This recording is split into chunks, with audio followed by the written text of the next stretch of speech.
BJP MLA Byrathi ಬಸವರಾಜ್ಗೆ ಬಂಧನದ ಭೀತಿ ಇನ್ನಿಲ್ಲದಂತೆ ಕಾಡ್ತಾ ಇದೆ. ಶಾಸಕ ಭೈರತಿ ಬಸವರಾಜ್ಗೆ ನಿರೀಕ್ಷಣಾ ಜಾಮೀನು ಸಿಗುತ್ತಾ ಅನ್ನೋ ಪ್ರಶ್ನೆ ಒಂದ್ ಕಡೆ. ಜನಪ್ರತಿನಿಧಿಗಳ ಕೋರ್ಟ್ನಲ್ಲಿ ನನಗೂ ಕೂಡ ವಿಚಾರಣೆಗಿತ್ತು. ನಿರೀಕ್ಷಣಾ ಜಾಮೀನು ಅರ್ಜಿ ವಿಚಾರಣೆಯಾಗಿದೆ. ಭೈರತಿ ಬಸವರಾಜ್ ಪರ ವಕೀಲ ಸಂದೇಶ್ ಚೌಟ ಅವರು ವಾದ ಮಾಡಿದ್ರು. ಮೊದಲ ದೂರಿನಲ್ಲಿ ಭೈರತಿ ಬಸವರಾಜ್ ವಿರುದ್ಧ ಆರೋಪಗಳಿಲ್ಲ, ಸಿಐಡಿ ಸಮನ್ಸ್ ಕೊಡದೆ ಹೇಗೆ ವಿಚಾರಣೆಗೆ ಹಾಜರಾಗ್ತಾರೆ ಅವರು, ಅಂದ್ರೆ ನೋಟಿಸ್ ಕೊಟ್ಟಿಲ್ಲ ಸಿಐಡಿ ಅವರು. ಈಗ ನಿರೀಕ್ಷಣಾ ಜಾಮೀನು ಅರ್ಜಿಗೆ ಎಸ್ಪಿಪಿ ಆಕ್ಷೇಪವನ್ನ ಸಲ್ಲಿಸಿದ್ದಾರೆ. ಈಗ ಬಂಧಿಸಿ ವಿಚಾರಣೆ ಮಾಡೋಕೆ ಸಿಐಡಿ ಮುಂದಾಗ್ತಾ ಇದೆ. ಭವಾನಿ ರೇವಣ್ಣ ಕೇಸ್ ಉಲ್ಲೇಖಿಸಿ ಸಂದೇಶ್ ಚೌಟ ಅವರು ಇಲ್ಲಿ ವಾದ ಮಾಡಿದ್ದಾರೆ ಭೈರತಿ ಬಸವರಾಜ್ ಅವರ ವಿಚಾರದಲ್ಲಿ. ಜನರಿಂದ ಆಯ್ಕೆಯಾದ ಶಾಸಕರು ಈಗ ಎಲ್ಲಿ ಹಾಗಾದ್ರೆ ಸುಪ್ರೀಂ ಕೋರ್ಟಿಗೆ ಹೋಗ್ತಾರೆ ಅನ್ನುವ ಮಾಹಿತಿ ಇದೆ. ಇಲ್ಲಿ ಸುಮ್ಮನೆ ಟೈಮ್ ಪಾಸ್ಗೆ ಅರ್ಜಿ ಹಾಕಿದ್ದಾರೆ. ಸಿಐಡಿ ಪರ ಎಸ್ಪಿಪಿ ಅಶೋಕ್ ನಾಯ್ಕ್ ಅವರು ಈ ರೀತಿಯಾಗಿ ವಾದ ಮಾಡ್ತಾ ಇದ್ದಾರೆ.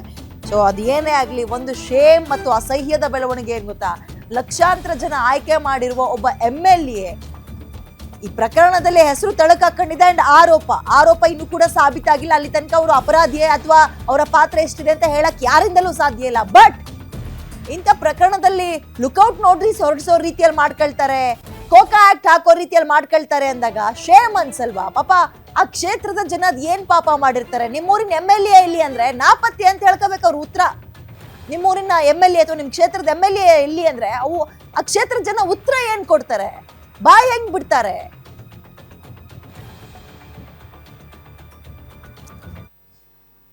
ಓಕೆ, ಮೋರ್ ಡೀಟೇಲ್ಸ್ ನನ್ನ ಕಲೀಗ ಮಂಜುನಾಥ್ ನೀಡ್ತಾರೆ. ಮಂಜುನಾಥ್, ಒಂದು ಈಗ ಈ ತಲೆಮರೆಸ್ಕೊಂಡಿರುವ ಎಂಎಲ್ಎ ಎಲ್ಲಿ ಅಂಡ್ ಕೋಕಾ ಕೋಲಾ ಏನಾದ್ರು ಅವ್ರ ಕೈಗೆ ಬೀಳುತ್ತಾ ಅನ್ನೋದು ಒಂದು ಪ್ರಶ್ನೆ. ಅಂಡ್ ನಿನ್ನೆ ಏನೆಲ್ಲ ಆಯ್ತು ಜನಪ್ರತಿನಿಧಿಗಳ ವಿಶೇಷ ಕೋರ್ಟ್ನಲ್ಲಿ. ಮತ್ತೊಂದು ಬಹಳ ಬೇಜಾರಿನ ಅಸಮಾಧಾನದ ಸಂಗತಿ ಅಂದ್ರೆ ಅವ್ರ ಕ್ಷೇತ್ರದ ಜನ ಏನ್ ಉತ್ತರ ಕೊಡ್ತಾರೆ ನಿಮ್ಮ ಎಂಎಲ್ಎ ಇಲ್ಲಿ ಅಂದ್ರೆ ಇಂಥ ಪ್ರಕರಣದಲ್ಲಿ? ವಿದ್ಯೆ ಬಿಕ್ಲು ಶಿವ ಕೊಲೆ ಪ್ರಕರಣಕ್ಕೆ ಸಂಬಂಧಪಟ್ಟಂತೆ ಏನು ಸದ್ಯ ತಲೆಮರೆಸ್ಕೊಂಡಿರ್ತಕ್ಕಂಥ ಭೈರತಿ ಬಸವರಾಜ್ ಎಲ್ಲಿದ್ದಾರೆ ಅನ್ನೋದ್ರ ಬಗ್ಗೆ ಮಾಹಿತಿ ಇಲ್ಲ. ಒಂದು ಕಡೆ ಸಿಐಡಿ ಅಧಿಕಾರಿಗಳು ತೀವ್ರ ಶೋಧವನ್ನು ನಡೆಸ್ತಾ ಇದ್ದಾರೆ. ಮತ್ತೊಂದು ಕಡೆ ನಿರೀಕ್ಷಣಾ ಜಾಮೀನು ಕೋರಿ ಅರ್ಜಿ ಸಲ್ಲಿಸಿದಂಥ ಅರ್ಜಿಗೆ ಸಂಬಂಧಪಟ್ಟಂತೆ ಜನಪ್ರತಿನಿಧಿಗಳ ವಿಶೇಷ ಕೋರ್ಟ್ನಲ್ಲಿ ನಿನ್ನೆಯಿಂದಲೂ ಸಹ ಒಂದು ವಾದ ಮತ್ತು ಪ್ರತಿವಾದ ನಡೀತಾ ಇದೆ. ಇವತ್ತು ಬೆಳಗ್ಗೆ 11:00 ಶುರುವಾದಂಥ ಏನು ಕೋರ್ಟ್ ಕಲಾಪ ಏನಿದೆ ಈ ಸದ್ಯ ಇನ್ನೂ ಮುಂದುವರೆದಿದೆ. ಇಲ್ಲಿ ಭೈರತಿ ಬಸವರಾಜ್ ಪರ ಹಿರಿಯ ವಕೀಲರಾದಂಥ ಸಂದೇಶ್ ಚೌಟ ಅವರು ವಾದವನ್ನು ಮಂಡಿಸಿದ್ರೆ, ಇನ್ನು ಸಿಐಡಿ ಪರ ಹಿರಿಯ ಎಸ್ಪಿಪಿ ಆದಂಥ ಅಶೋಕ್ ನಾಯ್ಕ್ ಅವರು ವಾದವನ್ನು ಮಂಡಿಸ್ತಾ ಇದ್ದಾರೆ. ಮೊದಲಿಗೆ ಸಂದೇಶ್ ಚೌಟ ಅವರು ವಾದವನ್ನು ಆರಂಭಿಸಿದ್ರು. ಈ ಪ್ರಕರಣದಲ್ಲಿ ಏನು ಭೈರತಿ ಬಸವರಾಜ್ ಅವರನ್ನು ಮೊದಲಿಗೆ ಯಾವುದೇ ರೀತಿಯಾಗಿ ಆರೋಪಿನಾಗಿ ಸೂಚನೆಯನ್ನು ಕೊಟ್ಟಿರಲಿಲ್ಲ. ಅವ್ರ ತಾಯಿಯೂ ಸಹ ಇಲ್ಲೂ ಸಹ ಭೈರತಿ ಬಸವರಾಜ್ ಅವರ ಬಗ್ಗೆ ಆರೋಪವನ್ನು ಮಾಡಿರಲಿಲ್ಲ. ಆದರೆ ಪೊಲೀಸರು ಈ ಪ್ರಕರಣದಲ್ಲಿ ಆತನನ್ನು 5ನೇ ಆರೋಪಿಯನ್ನಾಗಿ ಉಲ್ಲೇಖ ಮಾಡಲಾಗಿದೆ, ಸೇರಿಸಿದ್ದಾರೆ ಎಫ್ಐಆರ್ನಲ್ಲಿ ಅಂತಕ್ಕಂಥ ಅಂಶವನ್ನು ಉಲ್ಲೇಖಿಸಿ ವಾದವನ್ನು ಮಂಡಿಸಿದರು. ಜೊತೆಗೆ ಸಿಐಡಿ ಅಧಿಕಾರಿಗಳು ಯಾವುದೇ ಕಾರಣಕ್ಕೂ ವಿಚಾರಣೆಗೆ ಹಾಜರಾಗಿ ಅಂತಕ್ಕಂಥ ಸಮನ್ಸನ್ನು ಕೊಟ್ಟಿದ್ದರೆ ಹಾಜರಾಗ್ತಾ ಇದ್ರು. ಈ ಹಿಂದೆ ಭಾರತೀನಗರ ಪೊಲೀಸ್ ಠಾಣೆಗೆ ವಿಚಾರಣೆಗೆ ಹಾಜರಾದಂಥ ಸಂದರ್ಭದಲ್ಲಿ ಪೊಲೀಸರು ಕೇಳಿದಂಥ ಎಲ್ಲ ಪ್ರಶ್ನೆಗಳಿಗೂ ಉತ್ತರವನ್ನು ಕೊಟ್ಟಿದ್ದಾರೆ. ಜೊತೆಗೆ ಆರೋಪಿಗಳೊಂದಿಗೆ ಯಾವುದೇ ರೀತಿಯಾದಂಥ ಸಂಪರ್ಕವನ್ನು ಹೊಂದಿಲ್ಲ.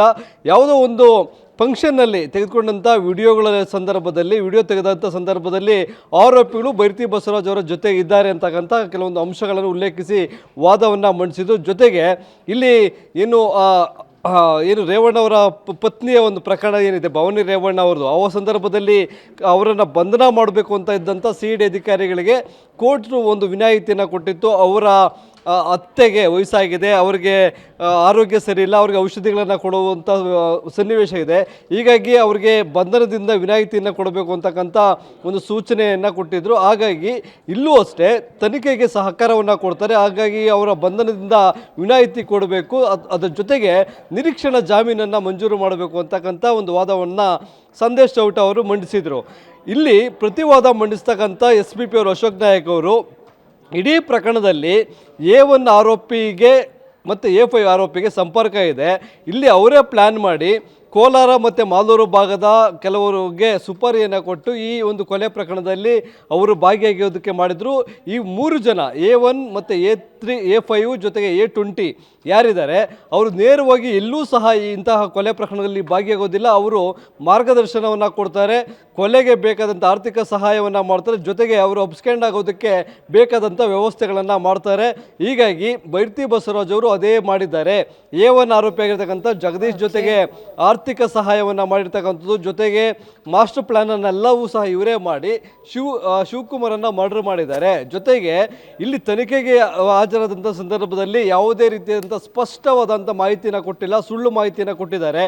ಆರೋಪಿಯನ್ನು ವಿದೇಶಕ್ಕೆ ತೆರಳಿ ತಲೆಮರೆಸೋದಕ್ಕೂ ಇವರೇ ಸಹಾಯವನ್ನು ಮಾಡಿರ್ತಕ್ಕಂಥದ್ದು. ಹೀಗಾಗಿ ಇವರ ಬ್ಯಾಂಕ್ ದಾಖಲೆಗಳನ್ನು, ಪಾನ್ ಕಾರ್ಡ್ ಡೀಟೇಲ್ಸ್ ಎಲ್ಲವನ್ನೂ ಸಹ ಪರಿಶೀಲನೆ ಮಾಡಿದಾಗ ಆರೋಪಿಗಳೊಂದಿಗೆ ಇವರು ನಿರಂತರವಾಗಿ ಸಂಪರ್ಕದಲ್ಲಿದ್ದಾರೆ ಅಂತಕ್ಕಂಥ ಅಂಶಗಳನ್ನು ಉಲ್ಲೇಖ ಮಾಡಿದ್ರು. ಜೊತೆಗೆ ಆರೋಪಿಗೆ ಆರೋಪಿ ಆಗಿರ್ತಕ್ಕಂಥ ಬೈರತಿ ಬಸವರಾಜ್ ಅವರಿಗೆ ಹೈಕೋರ್ಟ್ನಲ್ಲಿ ಅವರು ಅರ್ಜಿಯನ್ನು ಹಾಕ್ಕೊಂಡಿದ್ರು.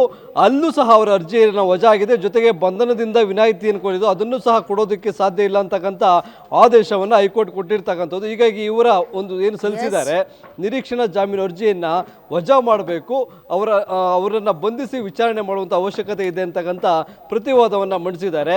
ಇನ್ನೂ ವಾದ ಮತ್ತು ಪ್ರತಿವಾದ ನಡೀತಾ ಇದೆ. ಇವತ್ತು ಅಂತಿಮ ಅಂದರೆ ಸಂಜೆ ವೇಳೆಗೆ ಬೈರತಿ ಬಸವರಾಜ್ ಅವರ ನಿರೀಕ್ಷಣಾ ಜಾಮೀನು ಅರ್ಜಿಗೆ ಸಂಬಂಧಪಟ್ಟಂತೆ ಒಂದು ಆದೇಶ ಹೊರಬೀಳುತ್ತೆ. ಅದರಲ್ಲಿ ಅರ್ಜಿ ವಜಾ ಆಗುತ್ತಾ ಅಥವಾ ನಿರೀಕ್ಷಣಾ ಜಾಮೀನು ಸಿಗುತ್ತೋ ಅನ್ನೋದು ನೋಡಬೇಕಾಗುತ್ತೆ. ವಿದ್ಯಾ, ಥ್ಯಾಂಕ್ ಯು ಮಂಜುನಾಥ್ ಡೀಟೇಲ್ಸ್ಗೆ.